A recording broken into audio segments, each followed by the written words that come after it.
When Kenya was made a non-NATO US ally, what kind of media headlines and space did that make?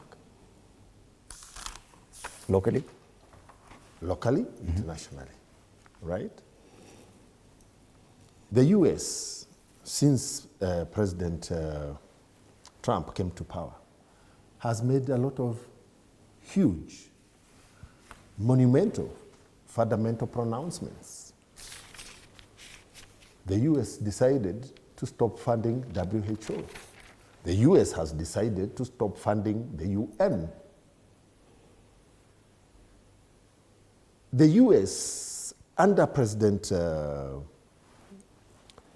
Trump, is internal looking, completely internal looking. And from where I stand, the US has decided we want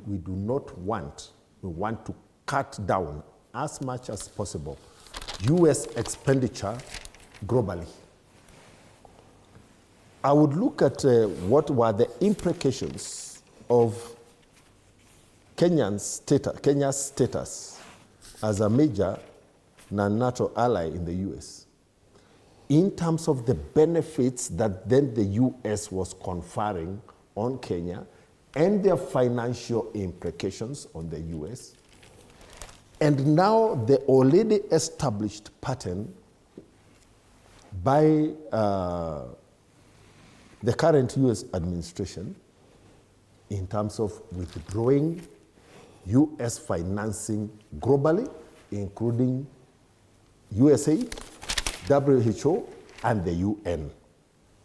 Are there issues that have been raised that Kenyans internally should look at? Yes, they are there.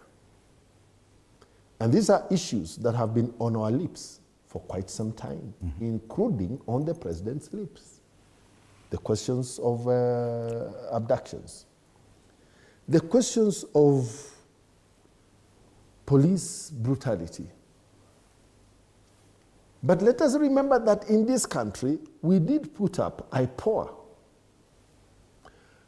because consistently the question of how police use their mandate has been in the minds and in discussions by Kenyans for a long time, to the extent that Kenyans put IPOA in the Constitution as a constitutional commission.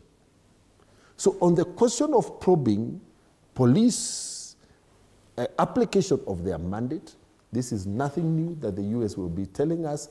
Kenyans have known it, and that is why in the 2010 Constitution we put up structures.